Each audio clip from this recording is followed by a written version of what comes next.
오늘 스트레스에 대한 얘기를 좀 해볼 건데, 스트레스라면 어원적으로는 뭔가를 당긴다, 당길, 뭐 이런 얘기예요. 내가 스트레스 상황에 들어간다라는 말은 곧 내가 무언가를 당긴다는 얘기예요. 그러면은 근육이 당겨질 수도 있고, 마음이 당겨질 수도 있고, 또 내가 상황을 바꾸거나 뭔가를 하기 위해서 뭔가를 당기겠죠. 이렇게 생각하면 되겠습니다. 자, 뭘 당길 거냐? 이제 그 얘기예요. 당긴다. 자, 하나씩 지워나가면서 우리 얘기합시다. 복잡하니까요. 스트레스는 언제 발생하냐 하면, 내가 어떻게 적응하냐, 내 행동이 지금 적응이 적절하냐 하는 부적응의 문제를 우리가 다룰 때 스트레스가 발생해요. 또, 내 환경에 대한 내 대응이 적절하냐, 일 때 스트레스가 발생해요. 그래서, 결국은 이건 변화라는 것이 내 삶에 만들어졌을 때 그 변화에 대해서 내가 어떻게 반응하고 또 나의 행동의 적응과 그 상황에 대한 대응들에 대해서 내가 적절하지 못하다고 했을 때인데 이거를 원시적으로 다시 한번 설명을 해보면 그래야 우리가 우리 생물학적인 활동을 이해하게 되거든요. 일단 인간이 사냥이라는 게 아마 우리는 상상을 하는 게 있지만 그거는 한 10,000년, 20,000년 정도 얘기고요. 사냥이라는 게 발생 이전에는 사실 채취죠. 채취고 우리의 신체 구조는 그런 사냥을 위한 형태가 아니에요. 다리도 느리고 이빨도 없고 손톱도 없고 우리는 죽은 시체를 파먹는 존재입니다. 생물학적 위치가 그래요. 하이에나죠. 하이에나. 근데 그 중에서도 고기를 뜯어먹을 짬밥이 못 돼, 우리는. 하이에나한테도 져. 그러니까 걔네들이 먹고 남은 그 썩은 고기 그리고 그 뼈에 있는 골수를 파먹는 게 우리의 생물학적 위치예요. 그래서 손가락이 이렇게 생겼습니다. 도구는 그래서 쓰인 거예요. 짱돌 왜 썼게? 뼈를 빠개면 편하거든요. 막대기 왜 썼게? 뼈를 이렇게 후비면 좋거든요. 그래서 우리가 갈비를 뜯을 때라든가 요즘 젊은 분들은 잘 안 하겠지만 우리 어릴 때는 닭뼈 같은 걸 이렇게 파먹었죠. 모르시죠? 진짜요? 예. 그러면 고소합니다. 궁금하시면 이따가 왔을 때 한번 해보세요. 그럼 거기서 짙은 고동색에 그게 나오는데 젓가락으로 이렇게 파먹습니다. 닭뼈나. 네? 치킨 아니고 소뼈였나? 하여튼 돼지뼈였나? 모르겠네. 하여튼. 우리는, 아니요, 우리 닭뼈도 했어요. 그래요. 어려웠어요. 네. 어렵게 생겼잖아요. 자. 우린 배고팠어요. 자. 내가 몇 살 더 먹었거든요. 자. 하여튼, 그래서, 아까까지 버벅을 좀 어려웠어요. 어려워가지고 네, 어려웠어요. 그래서, 근데 꼭 해보세요. 오늘이라도 삼계탕 같은 거 나중에 먹게 되면 닭뼈를 꼭 해서 맛을 보세요. 그러면 우리들의 그 원초적인 이거였어 라는 그 유전자가 반응하는 맛을 여러분이 경험하시게 됩니다. 도구는 그렇게 발생하는 거예요. 자, 수만 년이 지났어도 사자는 도구가 필요 없어요. 충분히 있거든요. 다 있거든요. 그걸 먹고 살 수 있으니까 도구가 필요 없지. 근데 우리 인간은 아까 말한 대로 그렇게. 왜냐면 개체수가 늘어났잖아요. 그러니까 쪽쪽 빨아가지고는 안 되는 거죠. 이 보세요. 빨기 좋잖아. 이렇게 빨기 좋잖아요. 그래서 빨대를 먹는 거고 엄마 젖을 빠는 거지. 사자는 빨지 않아. 어릴 때 살짝 빨지만 우리는 오래 빨 수 있잖아, 입이. 빨기 좋잖아. 뼈를 빨았던 거지. 쭉쭉. 빠는 힘이 좋거든, 우리가 지금. 개가 빠는 힘이 좋을 것 같아요? 고양이 거가 빠는 힘이 좋을 것 같아요? 없죠. 우리 종류들만 빠는 힘이 좋잖아요. 지금. 이 구강이 그렇잖아요. 자유롭고. 뼈를 빨아먹고, 그러다 모자라니까 뽀개 먹고, 짝대기로 쑤셔 먹고, 그 개미를 이렇게 원숭이들이 이렇게 해가지고 훑어먹는 그게 우리들의 모습입니다. 원숭이랑 우리 똑같죠. 그러니까 우리는 과일을 먹거나, 과일도 높은 건 못 먹죠. 기린도 있고, 나무를 잘 타는 애들도 있고, 걔들이 다 먹고 남은 거. 당연히 떨어진 과일을 주워 먹었을 것이고. 물론 이제 우리도 옛날에는 뭐 원숭이처럼 막 이렇게 나무를 잘 탔을 수도 있죠. 그래서 우리들의 배라는 게 오늘도 집에서 제가 TV를 보면서 참 일부러 썩혀 먹는구나예요. 예. 굴에 대한 거를 누가 젓갈에 대한 거를 이렇게 여행을 다니면서 하는 방송이었는데 그 신선한 해산물을 일부러 썩히는 거죠. 우리가 발효라는 말을 쓰지만 사실은 썩히는 거예요. 우리는 음식을 다 썩혀 먹어. 왜? 우리의 내장은 썩혀야 이게 속이 편한 게 있는 거예요. 썩혀 먹어야. 된장도 그렇고. 생각해 보세요. 우리가 지금 막 야채 신선한 거 막 좋다고 하지만 야채 계속 먹어봐.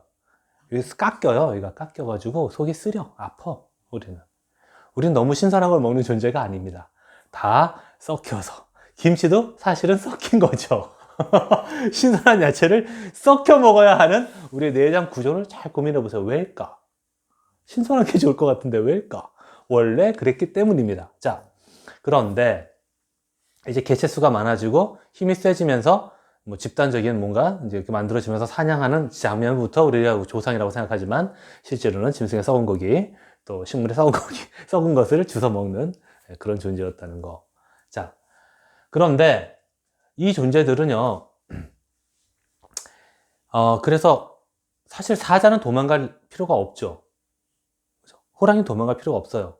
근데 인간은 경우에 따라서는 싸워야 되고 경우에 따라서는 도망가야 돼요.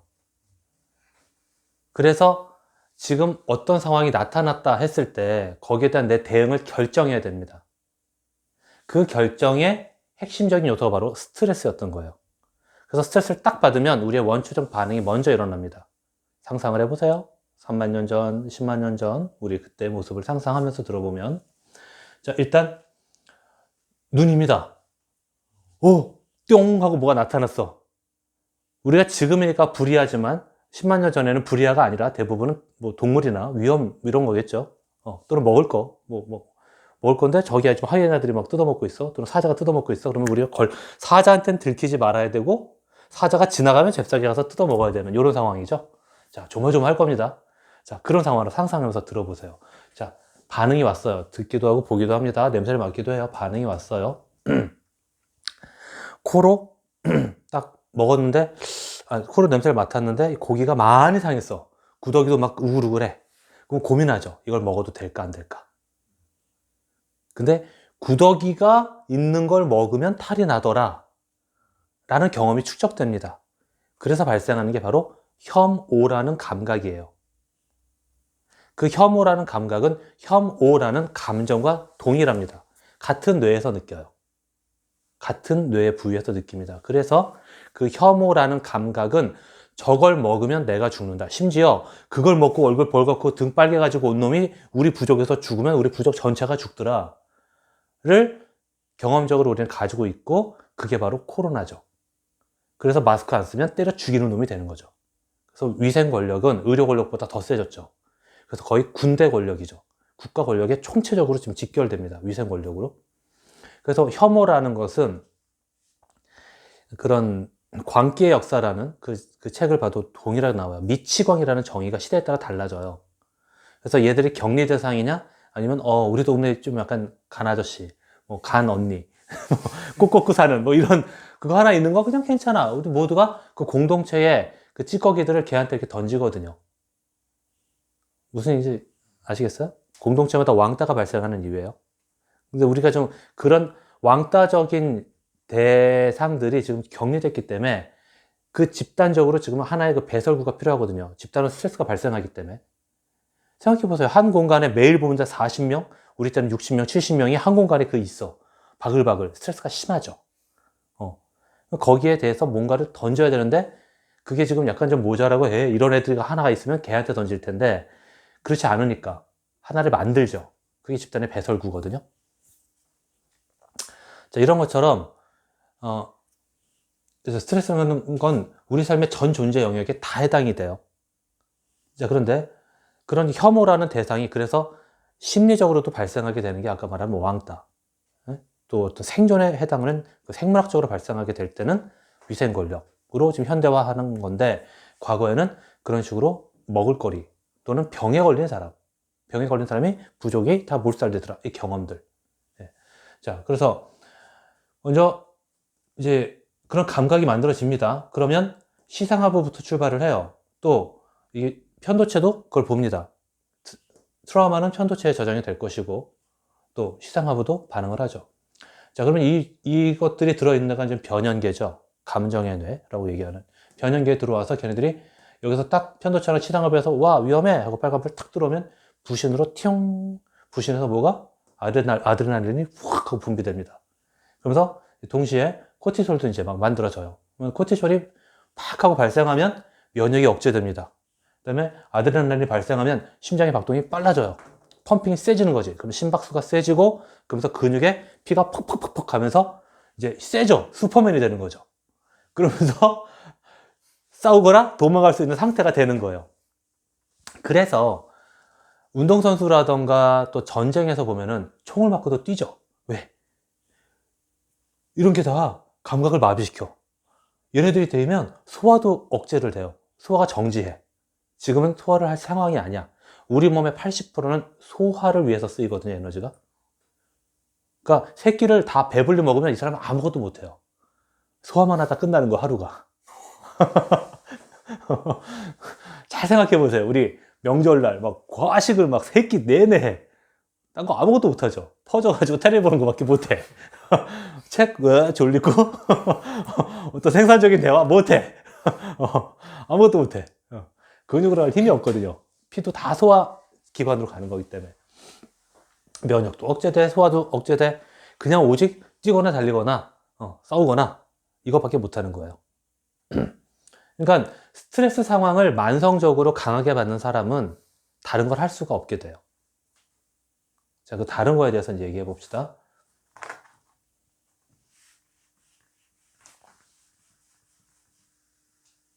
한마디로 동물적 상황에 처해지는 거기 때문에 우리들이 꿈꾸는 인간성이 좀 상실되는 상태가 되는 거죠. 자, 싸우거나 도망치거나 살아남기 위해서. 심하면 사랑도 포기하죠. 그래서 우리가 역사에서 보면 인육을 먹는 사건이 종종 발생해요. 주로 자기 자식을 먹죠. 오늘은 내 자식 먹고 내일은 네 자식 먹자. 이렇게 공동체가 잘 타협을 합니다. 이 정도면 통통해서 괜찮아요. 자, 잘 살이 올랐어. 언제 발생해요? 대기근 때 발생하죠. 조선에서도 그렇고 뭐 많이 그랬어요, 다. 그래서 인육 요리법이 있습니다. 인육 요리법이 다 있어요. 조사해 보면 나옵니다. 인육은 어떻게? 제가 듣기로는 저도 아직 안 해봤는데 인육 먹는 건 인육은 보통은 약간 짭짤한 소고기 뭐 이런 얘기라고 들어요. 짭짤한 소고기. 자, 인육 요리법 궁금하시면 중국의 요리사에서 이렇게 찾아보시면 중국에 인육 요리법이 있어요. 어디서 구할까요? 네? 그건 이제 블랙 해커한테 의뢰하시면 인육 이런 거 구할 수 있습니다. 제 제자 중에 블랙 해커가 꾸민 애들이 있었어요. 무기 밀매, 뭐 이렇게 인육, 뭐 이런 거, 시체 매매. 자, 무슨 배가 사들어갑니다. 자, 스트레스는 우리가 뭐 스트레스 하면은 뭐 하고 탁 떠오르는 게 있어. 자기가 익숙한 영역. 그런데 실제로는 불안 이것도 스트레스고, 공포 이것도 스트레스고, 의심 이것도 스트레스고, 자존감 결여라든가 상실도 스트레스고, 우울도 스트레스고, 다 전반적으로 이걸 스트레스의 범주에 넣을 수가 있어요. 그러면은 더욱이 아까 말한 대로 우리가 만약에 여기 염증이 생기거나 마비가 오거나 강직이 생긴다든가 이것도 스트레스죠. 당김이라고 그러잖아요. 당김. 정신적인 당김, 또 신체적인 당김. 그래서 심리적으로 또 정서적으로 당연히 신체적으로 전 존재 영역에서 발생하는 게 스트레스인 거니까 만병의 근원이란 말이 틀리지 않죠. 그래서 암을 발생시킬 때 암에 대한 연구를 우리가 다양하게 얘기하지만 암을 이렇게 얘기하는 일본 의사가 있습니다. 이 책은 찾아보시면 나오는데 딱 두 가지라고 그래요. 암이라는 건 몸이 고장나서 발생하는 게 아니라 몸이 너무 잘 작동돼서 발생하는 거다 이렇게 얘기를 합니다. 뭐에 대해서 잘 작동한 거냐면 저산소, 저체온,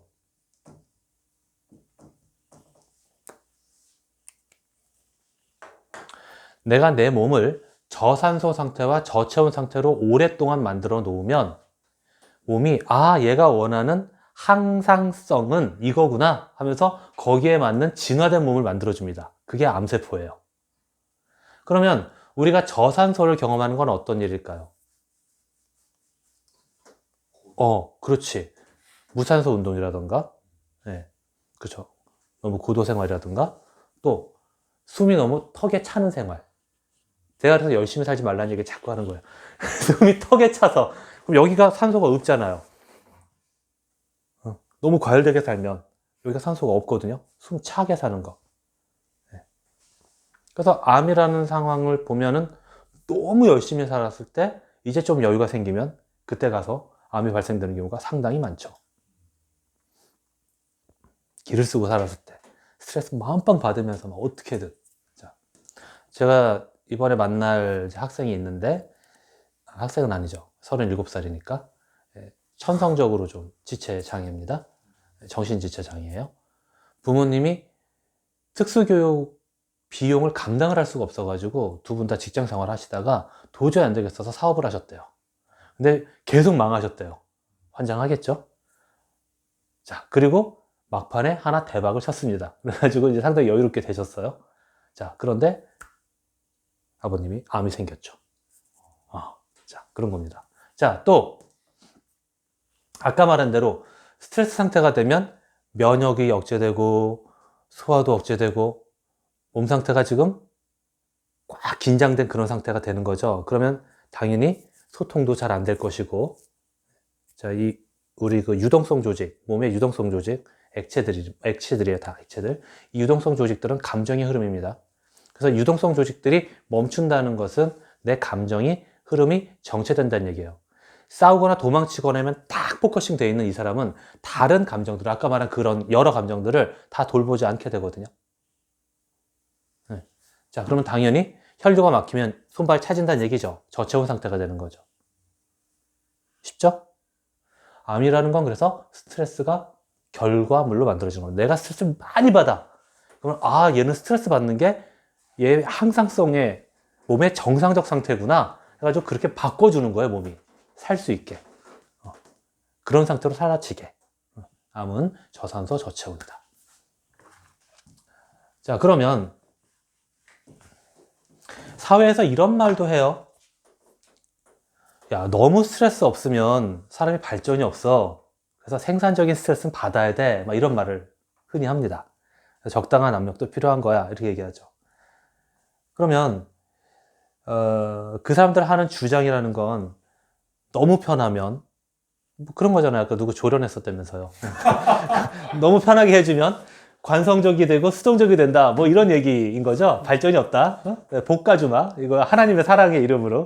너를 사랑하니까 내가 너를 달달 볶아줄게. 그거잖아요. 조련을 해주마. 근데 이런 그 무스트레스 상태에 대한 이런 비판적 입장들이 과연 그러냐 했을 때 심신상관적인 관점에서는 그렇지가 않아요. 왜냐하면 수행 능력이 감소합니다. 스트레스가 있으면 있을수록 수행 능력은 감소해요. 진짜 그럴까요? 우리가 경험적으로 볼 때 실제로 너무 당나라 군대 이러면 군대가 돌아가지 않잖아요. 분명히 너무 편하게 해놓으면 안 되죠. 집에서 엄마 쭈쭈 하고 있으면 안 된단 말이지. 그래서 일부러 도서관을 가고 학원을 가는 거잖아요. 분명히 너무 편하면 안 되는 거 우리는 경험했는데 왜 이런 말이 가능할까? 이럴 때 그게 뭐냐 하면 한 예가 아마 무술로 말하면 유술 같은 걸 거예요. 흔한 게 태극권 같은 거죠. 태권도 그렇고. 우리가 운동을 할 때 여기서부터 힘을 줘서 주먹을 뻗으면 주먹 맞는 사람이 안 아파요. 이해가 되나? 여기서부터 힘을 줘서 이렇게 뻗으면 맞을 때 안 아프다고. 여기 앞에서 그렇죠. 끊어치기 할 때 안에 발경이 되면서 안에가 부서진다는 이론이 중국 무술의 기본이죠. 발경이라는 이론에서는. 그래서 태극권을 말하면 보통 이렇게 해서 힘 빼서 여기서 이렇게 탁 치는 거죠. 그래서 저쪽 상대가 뼈가 부러지고 뭐 이렇게 돼야 되는 거지. 잘 안 돼, 실제로는. 그래서 중국 무술을 말할 때 그 발경이 항상 퀘스천인 거예요. 자기네는 글러브를 끼고 하기 때문에 발경이 안 되는 거다라고 말을 하는데, 유튜브 보면은 이제 태극권 고수랑 무에타이랑 붙였는데 태권 고수가 막 쳐맞거든요. 우리도 태권도 5단이랑 무에타이 6개월짜리가 붙었는데 태권도 5단이 두드려 맞거든요. 이게 뭐지?가 되는 거죠. 무적의 극진가라 되는 막 쳐들어오는데 태권도 30년 했는데 두드려 맞거든요. 이게 뭐지? 이렇게 되는 거죠. 자, 하여튼 이런 상으로는 우리가 여기서부터 스트레스를 유지한 채로 주먹을 쳤을 때는 상대방이 부서지지 않는다예요. 그래서 춤이라는 건 되게 좋아하시네. 상상을 많아요. 유튜브 진짜 보고 싶었는데. 유튜브에 자료 되게 많아. 찾아볼까요, 우리 밥 먹을 때? 네, 유튜브에 자료 되게 많아요. 태국권 고수, 뭐 소리무술 고수가 첫 두드려 맞는 거 이런 거 되게 많아요. 그것도 유명한 고수 있죠. 자타공인 막 그런 고수들이 두드려 맞아요.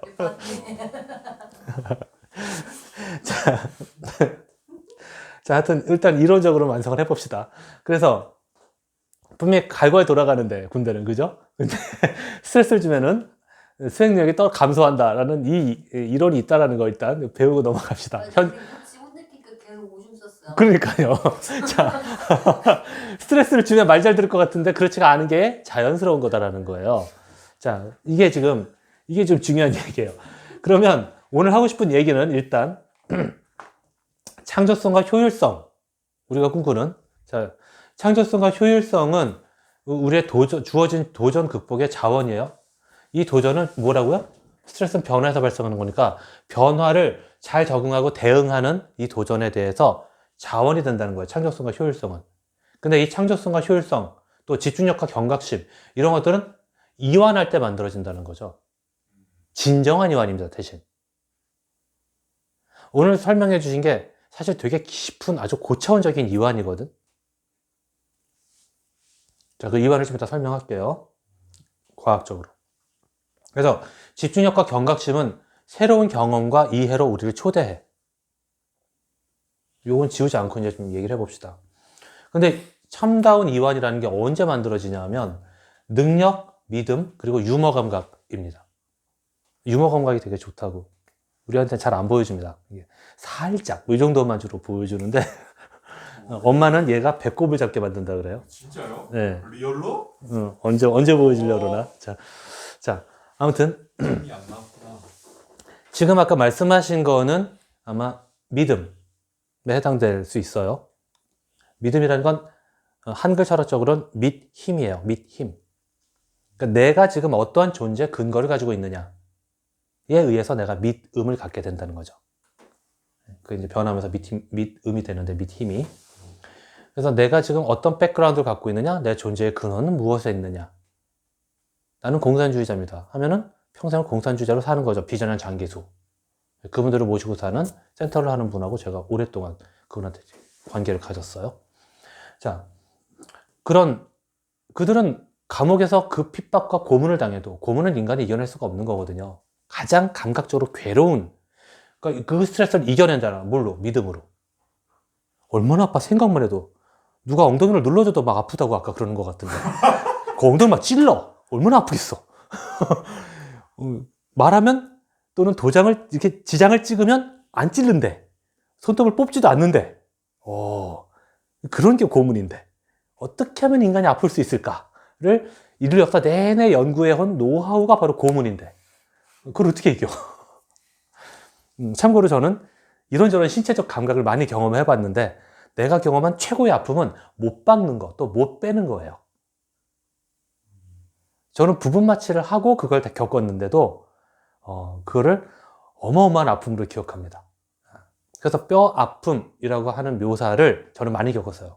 여기저기 물어보죠 봤거든요. 심지어 뼈를 이렇게 긁어내기도 하고 겁나 아파요. 골반뼈를 긁어가지고 여기다 넣었어요. 이게 겁나 아파. 가만히 있어도 눈물이 나. 가만히 있어도 눈물이 나요. 진통제를 또 미련하게 안 맞았어. 맞으면 늦게 난다 그래가지고. 그래서 저는 뼈 아픔을 생으로 알아봤죠. 여기 배를 열어봤어요. 마취를 안 하고 열어보기도 했어요. 그러면 마취를 안 하고 이게 쭉 찢으면 소리가 나와요. 근데 이게 한 번에 잘 안 찢어지거든, 살이라는 게. 쭉쭉쭉. 고기를 한번 살로 찢어보세요. 이게 잘 안 잘라지잖아, 생각보다. 그런 것처럼 돼요. 이게 그러니까 배에 칼 맞는 걸 너무 겁먹을 필요 없어. 칼이 잘 안 들어가. 생각보다. 우리의 근육을 너무 무시하지 마세요. 그래서 이 칼도 고수가 잘 찌르는 거네. 고수가. 손다치지. 그럼 이게 함부로 이렇게 연습하지 않으면 잘 안 돼. 뭐든지 다 직업에 다 훈련이 필요한 거야. 그래서 모든 조폭이 다 칼을 잘 찌르지 않아.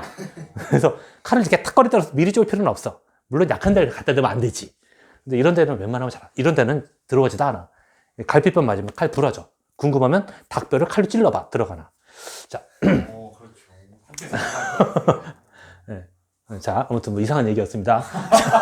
근데 중요한 건 그 비전형 장기수들은 국가 전체가 평생을 가둬놓고 계속 고문적 스트레스를 줄 거 아니에요. 정서적으로, 신체적으로, 유혹도 하고, 감각적으로도 고문을 막 줬을 텐데, 그걸 믿음으로 이기잖아요. 그럼 아까 얘기한, 나는 뭐가 힘들었는데, 뭐 이렇게 뭘로 이겨냈어요? 하는 그런 어떤 정서적인 것과, 저 사뭇 다른, 격이 다른 그런 겁니다. 믿음의 힘이라는 건 어마어마한 거예요. 또, 내가 적응할 수 있고 대응할 수 있다는 능력에 대한 신뢰. 이것도 믿음이지만, 내가 능력을 갖고 있으면 스트레스가 줄죠. 다시 말해서 공부 못하는 초등학교 1학년생한테 이 산수 문제를 풀지 못하면 넌 오늘 저녁에 밥이 없어. 우리는 치킨을 먹더라도 너는 그걸 못 먹어. 하면 애는 울죠. 왜 안 풀리거든. 어마어마한 스트레스 속에서 걔는 압도를 당합니다. 하지만 공부 못하는 6학년생한테 그 1학년 문제를 주면 얘는 분명히 1학년 때는 내가 이걸 못 풀었지만 지금은 풀 수 있거든. 왠지 모를 능력이 생긴 거야. 그래서 인생은 살면 살수록 내가 못 푼 문제를 풀 수 있게 되는 거예요. 저절로. 그러니까 어른이 된다는 건 되게 축복되는 거예요. 그래서 잘 살면 나이는 벼슬입니다. 제가 이거를 확신하게 된 게 그 풀무원 원경선 선생님 만나서예요. 나이를 정말 제대로 먹은 분을 제가 그분을 만난 거지. 그 전까지는 사는 것에 대해서, 나이를 먹는 것에 대해서 이것이 과연 저주일까 복일까에 대한 신뢰가 없었어요. 나를 볼 때 내가 그렇더라고.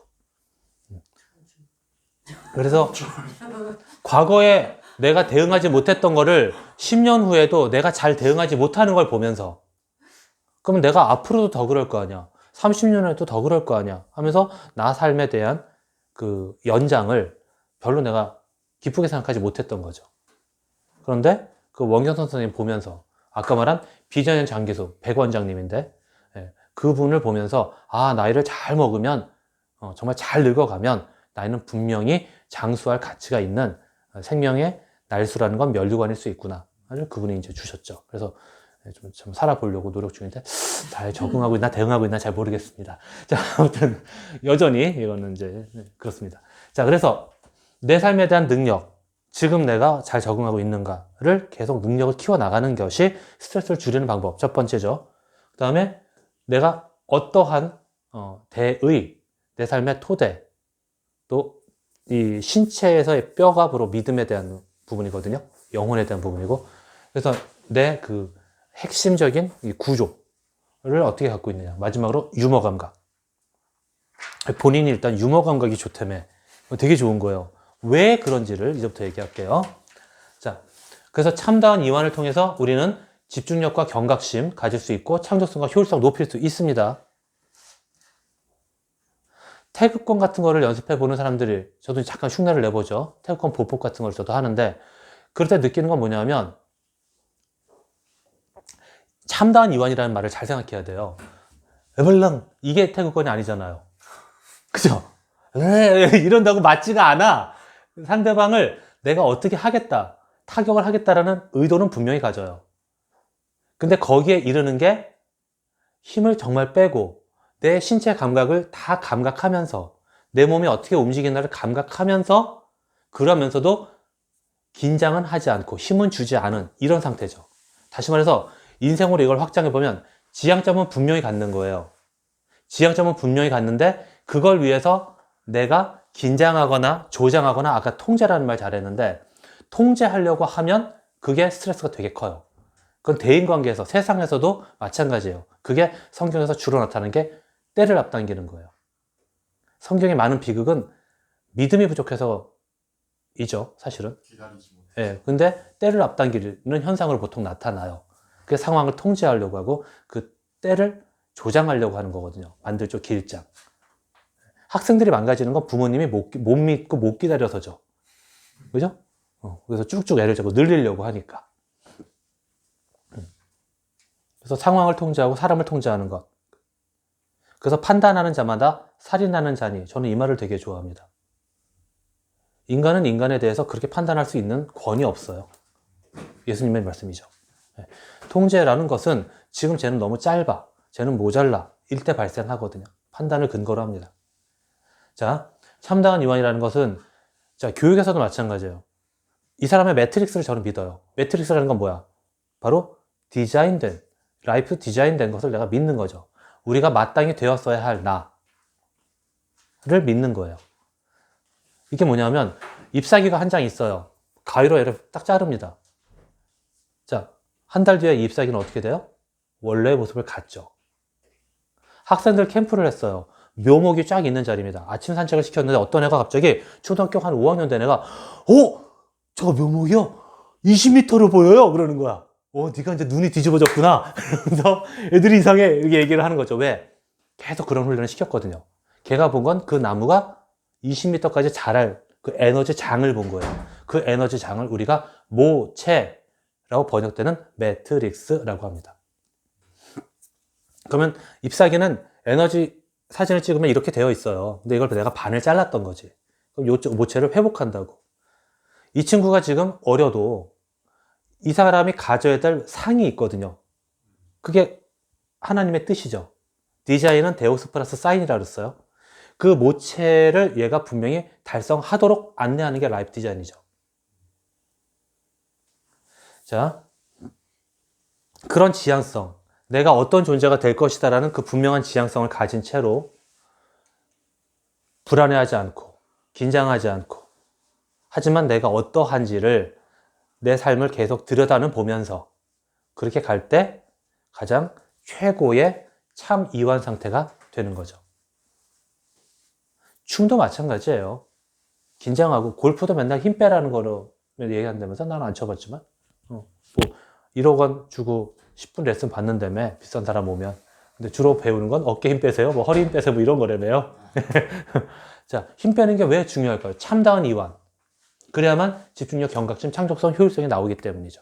삶에 대해서 불필요한 긴장을 갖는 것은 내가 대응하지 못하고 적응하지 못한다라는 것, 그다음에 내가 서 있는 삶에 대한 불안성, 그다음에 삶에 대한 그런 여유로운 태도를 갖지 못해서지.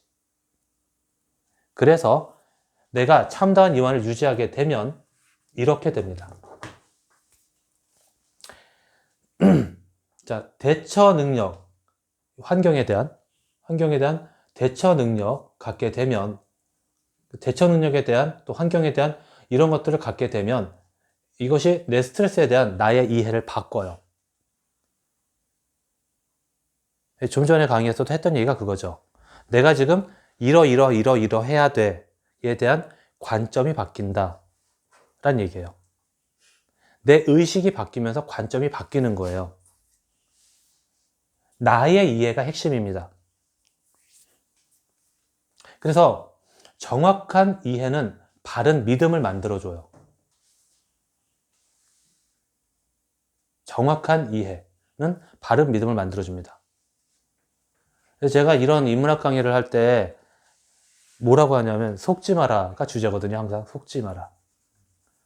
우리 학생들을 보면 누구처럼 나는 수백억, 수천억, 심지어 수조가 있어야 돼요, 이렇게 얘기하는 애들이 많아요. 왜? 걔네들은 그게 물론 농담처럼 얘기하는 거지만 그 속에는 전 두려움이 있다고 생각을 하는 거예요. 세상을, 우리나라의 상황에서 세상을 살려면, 행복하게 살려면 수조, 수천억이 있어야 된다라고 걔네들이 부정확한 이해를 갖고 있는 거죠. 그럼 저는 걔네들 한 학기 내내 그렇지 않다는 걸 알게 해줘요. 텃밭이 있으면 100만 원으로도 살 수 있단다. 100만 원 가지고 살아도 인간답고 멋지게 살 수 있단다. 애들이 이렇게 말하면 못 믿어요. 말을 하는 게 아니라 나를 보여주죠. 왜? 나는 100만 원을 가지고 살던 사람이니까. 그 당시에. 저는 삶 속에서 돈이 많이 들어오는 일시적인 시간 외에는 대부분 100만 원을 갖고 살아요. 그렇게 살아왔어요. 그러니까 애들이 알아. 선생님 돈 이렇게 생겼대. 근데 멋있대. 그래서 선생님을 보면서 내가 100만 원만 갖고 살아도 저렇게 살 수 있다면 괜찮네가 되더래요. 우리 한 달 생활비 50이에요. 응, 월세 이런 거 대충 다 계산해서. 응. 그래도 좋잖아. 멋있잖아. 외제차 몰고 다니면서 에헤 하면서 저기 여기 이 동네 비싼 그런 거 맨날 가는 사람보다 더 놀고 싶잖아. 가 되는 거지. 를 느끼게 하는 거지. 100만 원만 가지고도 살 수 있음을 애들한테 보여줬을 때 걔들도 바보가 아닌데 그렇게 많은 돈을 벌려면 얼마나 많은 스트레스가 필요하다라는 걸 알고 있다는 거지. 그러면은 자기가 지향하는 바와 삶이 너무 다르잖아. 그러니까 그냥 만성적 스트레스를 갖게 되겠지. 그럼 아까 말한 우울이나 무력감이나 등등에 휩싸여 살겠지. 저열감에 휩싸여 살겠지. 응? 응. 참고로 거기는 이제 전라도인데 농촌 지역 애들 많죠. 시골 애들이 도시에 대한 상대적 박탈감이 있죠. 근데 그렇지 않다는 걸 알려주는 거 되게 중요했어요. 왜? 나는 어쨌든 강남이잖아. 나는 여기가 좋아. 그래서 여기서 살아. 하나의 증거죠. 네. 자, 그래서 정확한 이해는 바른 믿음을 가져다 준다. 그 100만 원에 대한 바른 이해. 또 다른 것도 있죠. 뱀. 만져봤나? 만져봤어, 뱀을? 잡아봤어요. 진짜요? 껍질 벗기. 아, 잡아봤어요. 잡았어. 잡아봤어? 아, 뱀이 응. 그 동물원 같은데 응. 그냥 아, 이 고기에 두르는. 아, 그거 해봤어? 네. 오, 어때? 약간 생각보다 부드러워요. 응. 그 전까지는 좀 무서웠을 거 아니야. 음, 잡아봤어요, 뱀? 저도 고기에 두르는 거 한번 해봤어요. 해봤어요? 출세했네. 난 뱀 못 만져봤는데. 그냥 이따만 큰 거. 그죠, 대형. 저는 이렇게 산이나 뭐 이렇게 뭐 섬이나 이런 데서 살았기 때문에 기회는 많죠. 근데 여전히 무섭거든. 징그럽죠. 무섭거든요. 뱀이 진짜. 뱀이 시원해요. 그렇더라고요. 맞아요. 차요. 뱀이. 차더라고요. 네. 자, 봐요. 나는 지금 정확한 이해가 없어, 뱀에 대해서. 난 바르지 않은 믿음을 갖고 있어. 근데 좀 여러분들은 저보다 정확하잖아요, 이해가. 깜짝이야. 네, 경험을 하셨고. 네. 바른 믿음이 있잖아. 그지? 그것은, 바른 믿음은 생물학을 조절해. 생물학이 뭐야? 내가 지금 혐오적 반응을 했잖아. 두려움의 반응을 했잖아. 이걸 조절한다고. 바른 믿음은. 그러니까 스트레스를 대하는 바른 태도는 이런 바른 이해인 거야. 바른 이해. 자, 한마디만 더 하고 이제 마칠 거예요. 자, 믿음은 생물학을 조절합니다. 이 바른 믿음은 정확한 이해를 전제로 한다 그랬어요. 그래서 우리에게 알미라는 건 되게 중요한 거라고. 알미라는 건. 바른 알미라는 건. 자, 그런데 물론 지금 말씀하신 것처럼 경험도 물론 중요하죠. 그 바른 알을 구축하니까. 경험과 직관이 합쳐지면 통찰이 되는 거야. 통찰이 되면 경험 안 하고도 알게 되는 거고, 그런 것들이 만들어지는 게 바로 통달의 지혜. 통달의 지혜는 소크라테스가 말한 최고의 경지. 자, 끝으로 무슨 얘기를 하고 싶은 거냐 하면은, 인터넷에 보면 스트레스 지표 하고 딱 쳐보면은 쫙 표가 있어. 그래서 인간에게 어떤 경험이 가장 스트레스가 큰가? 1등은 일단 사별이야, 사별. 배우자 사별이 1등이에요. 그 다음부터 이제 쭉쭉 나옵니다.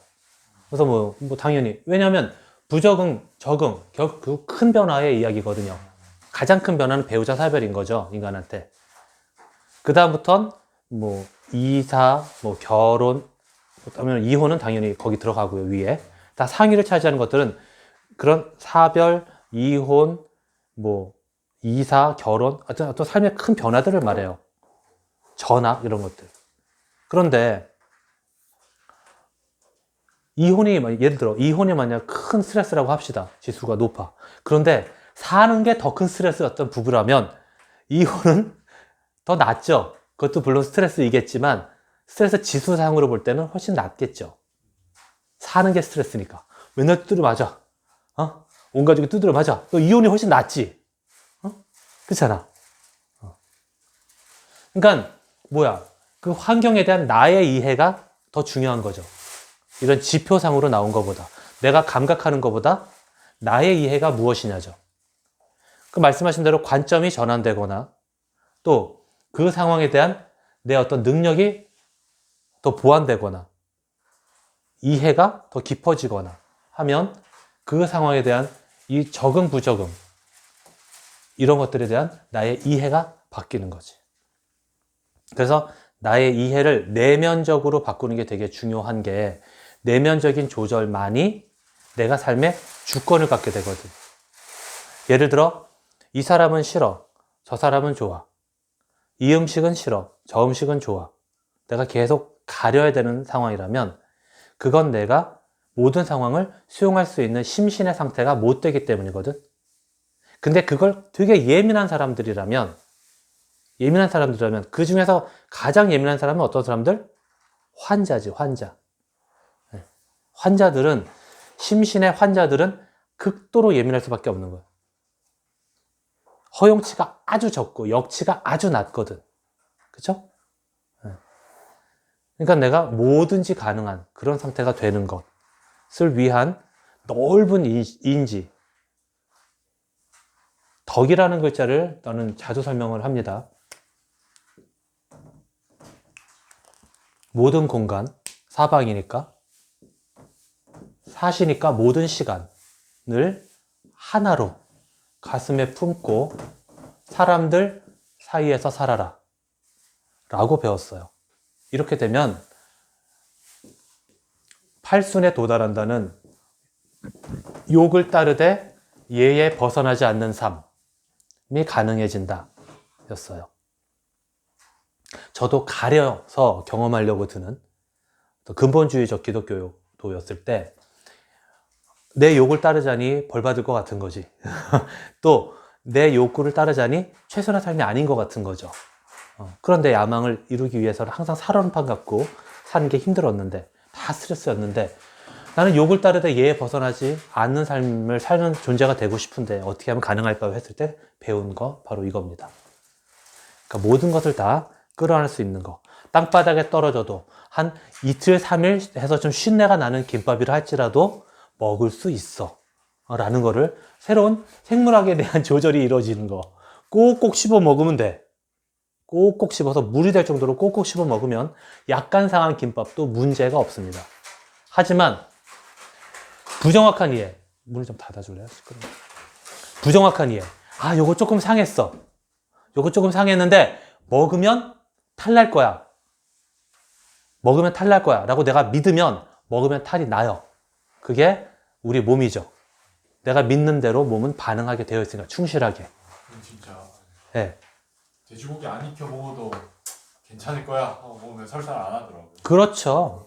나도 항상 바삭하게만 익혀. 비위가 약하니까 바삭하게만 익혔는데 예비군 갔는데 이건 뭐 그냥 육회 수준에서 먹지 않으면 같이 먹는데 내 차례가 안 와. 돼지고기를 육회처럼 먹어야만 해. 나는 비계도 못 먹는데. 야, 굽기를 기다려서 하나를 이렇게 앞에다 놓고 이러고 기다린다? 어떻게 쫀쫀하게 이러고 있을 수는 없고, 누르고 있을 수는 없고, 예비군 사이에서. 야, 근데 내가 먹는 타이밍보다 남들이 먹는 타이밍이 빠르니 나는 한 개도 못 먹겠더라고요. 그때 나는 벽을 깼죠. 육회 수준의 돼지고기를 먹은 거지, 그때부터. 아무 문제 없어. 자, 믿음은 생물학을 조절한다. 이거 잊어버리지 마.